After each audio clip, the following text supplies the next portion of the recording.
अस्सलाम वालेकुम वरहमतुल्लाहि वबरकातुहू। शेख वालेकुम साहब, मेरा अस्सलाम। क्वेश्चन है आपसे कि क्रिप्टो करेंसी के हवाले से यहाँ पे फ़ोन। ओके, आपकी आवाज़। अस्सलाम वालेकुम वरहमतुल्लाहि वबरकातुहू। वालेकुम शेख सलाम साहब, मेरा क्वेश्चन है आपसे कि क्रिप्टो करेंसी के हवाले से यहाँ पे फ़ोन पे कुछ ऐप्स होते हैं जिनके थ्रू आप करेंसी ख़रीद लेते हैं। जी। जैसे अभी मेरे पास कुछ एक्स्ट्रा पैसे पड़े हों 200-400, तो उसकी करेंसी ख़रीद ली ओके।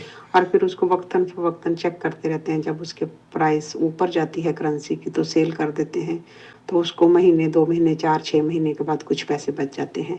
तो मेरा क्वेश्चन ये है कि जायज़ है इस्लाम की रूह से, ऐसे हम कर सकते हैं कि नहीं? सबसे पहले तो मैं आपका बहुत ममनून और मशकूर हूँ कि आपने इस अहम सवाल को नू टीवी जद्दा के साथ शेयर किया, और इस सिलसिले में मेरी पहली वीडियोस भी मौजूद हैं जिस पर उलमा ने बहुत से शकूक और शुबहात और ख़दशात का इज़हार किया था। लेकिन मैं मुसलसल जद्दोजहद में रहा कि कहीं मुझे कोई ऐसी शिक़ मिले जो कि मेरे व्यूवर्स को, या ऐसा कोई फतवा मिले जो कि मैं अपने व्यूवर्स के साथ शेयर कर सकूं। दोस्तों, भाई और बहनों, सऊदी अरब के बड़े आलिम दीन हैं शेख डॉक्टर सअद अल खसलान हफ़िज़हुल्लाह। ये माहिर हैं फाइनेंशियल उमूर में और दीनी उमूर में। इनको अल्लाह रब्बुल आलमीन ने बहुत मलका अता फरमाया है, और दीनी मसाइल में यूँ तो ये कहा जाए कि कोई भी आदमी गलती से मुबर्रा नहीं है, लेकिन शेख का जो तारुफ है या जो शेख की जो पहचान है वो इस अंदाज से कराई जाती है कि फ़िक़ही मसाइल में शेख को खासा मलका हासिल है। और यही वजह है कि जरीदतुल मदीना मुनव्वरा नाम का एक बहुत बड़ा अखबार है जो जद्दा से शाये होता है, पूरे सऊदी अरब में नश्र किया जाता है, तो इसे बल्कि पूरी दुनिया में उसको पढ़ा जाता है और बहुत ही ऑथेंटिक अखबार है। उस पर शेख मोहतरम का ये बयान शाये हुआ, वो आपके जवाब में पेश करना चाहता हूं। हुक्म ही पूछा जा रहा है, जैसे कि आपने पूछा है कि बिटकॉइन का क्या हुक्म है, या वो करेंसीज जो कि डिजिटल करेंसी इस दौर में मारूफ हैं, खरीद फरोख्त उनकी की जाती है। शेख कहते हैं कि मैं इस सिलसिले में खासा तवक्कुफ कर रहा था और मैं अपनी राय का इजहार करने में बहुत मोहतात था, लेकिन जद्दोजहद जिस तरीके से मैं अर्ज कर रहा हूं कि जद्दोजहद मैंने की और बहुत सारे उलमा और मशाइख और एक्सपर्ट से मैंने राब्ता किया। शेख फरमा रहे हैं, मैंने बहुत सारे स्टूडेंट्स जो या इस कारोबार में मसरूफ हैं उनसे हर तरह के खदशात और शकूक और शुबहात पर तफसीली गुफ्तगू की, और बहुत सारे एक्सपर्ट्स की राय जानने के बाद इस फील्ड में जो कि खासे मशहूर हैं, मैं इस नतीजे पर पहुंचा हूं। डॉक्टर सअद अल खसलानी फरमाते हैं कि यह खरीदो फरोख्त, डिजिटल मार्केटिंग या डिजिटल करेंसी की जो खरीदो फरोख्त है ये बिल्कुल जायज है। ये उसी तरह की करेंसी है जिस तरीके की दूसरी करेंसीज हैं, ये लेकिन करेंसी एक खास नौइयत की और खास करेंसी है।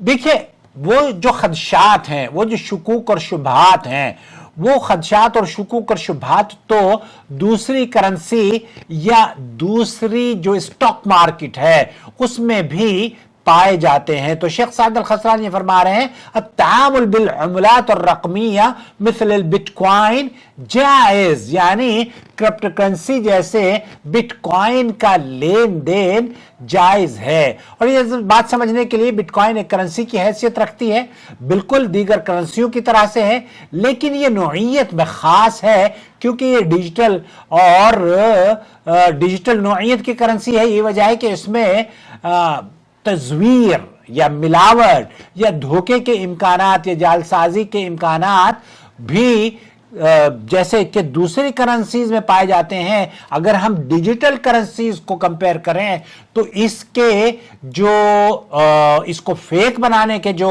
वो हैं वो बहुत कम हैं। جبکہ دوسری روایتی کرنسیوں میں اس کا امکان بہت زیادہ ہے اور کرنسی جھوٹی عام طور پر پکڑی بھی جاتی ہیں۔ اب آتے ہیں ایک اہم مسئلے کے بارے میں کہ اس کا جو تذبذب ہے یا اس کا جو اتار چڑھاؤ ہے جو کہ عام طور پر خدشات پیش کیے جاتے ہیں۔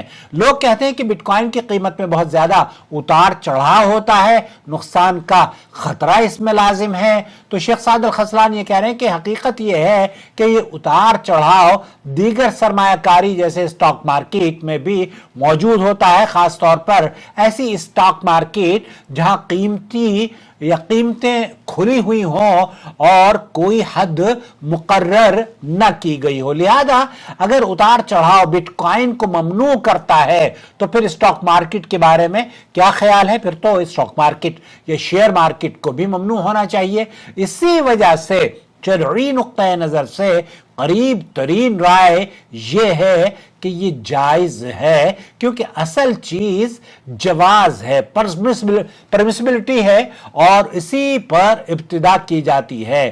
مزید جو باتیں اس کو نقصان دہ یا اس کے خدشات کا شکار کرتی ہیں لوگوں کو، تو وہ دوسری کرنسی میں بھی پائی جاتی ہیں۔ خلاصہ کلام یہ ہے شیخ سعد الخذلان کی گفتگو کا کہ کرپٹو کرنسی جائز ہے بشرطے کہ لین دین صاف اور شفاف اور قانونی حدود کے دائرے میں ہو۔ نمبر 2، قیمت میں اتار چڑھاؤ کوئی مسئلہ نہیں ہے، کیونکہ یہ کرنسی ہر کرنسی کے اندر یا اسٹاک مارکیٹ کے اندر اتار چڑھاؤ ہوتا ہے۔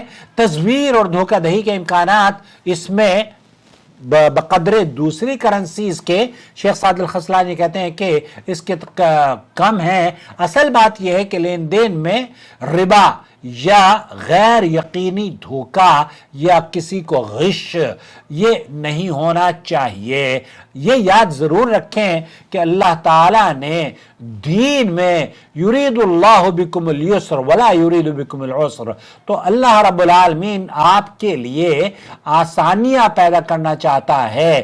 لہذا ہمیں محتاط رہنا چاہیے کہ ہم علم حاصل کرتے رہیں، جد و جہد کرتے رہیں اور شرعی حدود کے اندر رہ کر اس جدید دنیا کے مواقع جتنے بھی وجود میں آ رہے ہیں ان سے مستفید ہوں۔ اور اس ضمن میں اگر کوئی ایسا ماحول یا ایسی کوئی اپلیکیشن، میں نے اپنی اس سائلہ بہن سے بھی کہا کہ اگر آپ مجھے وہ اپلیکیشن شیئر کریں جس میں کہ لوگ بہت پروفٹ کما رہے ہیں، میں نے ان سے پوچھا کہ کیا آپ کو کہیں خرید و فروخت کرنے کا موقع ملتا ہے اس کرنسی سے؟ تو ان خاتون نے، یہ امریکہ میں ہیں، انہوں نے کہا کہ ہاں ہم خریدتے بھی ہیں۔ تو جیسے آپ خرید و فروخت کرتی ہیں تو اس طریقے سے میں سمجھتا ہوں کہ میرے ساتھ بھی شیئر کریں اس اپلیکیشن کو اور کوشش کرتے ہیں کہ اس سے فائدہ حاصل کیا جائے۔ اور جس طریقے سے اس چینل کی آپ کو ضرورت ہے، ہمیں بھی آپ کی ضرورت ہے۔ جوائن ممبرشپ کے ذریعے چینل کو سپورٹ کریں۔ جو فائدہ آپ دوسری کرنسیز کے بزنس سے، اسٹاک مارکیٹ سے حاصل کر رہی ہیں، اللہ تعالیٰ اس میں برکت عطا فرمائے۔ صدقہ اور خیرات کریں، اللہ رب العالمین آپ کے مال کو اس میں مبارک اور برکت عطا فرمائے گا اور اس میں ترقیاں بھی عطا ہوں گی انشاءاللہ تعالی۔ ہماری چینل کی اگر ممبر آپ بن جائیں گے تو جہاں جہاں یہ نشریات جائیں گی وہاں وہاں آپ بھی اس کار خیر کے یا دعوتی مشن کا حصہ شمار ہوں گی۔ اپنا بہت خیال رکھیں۔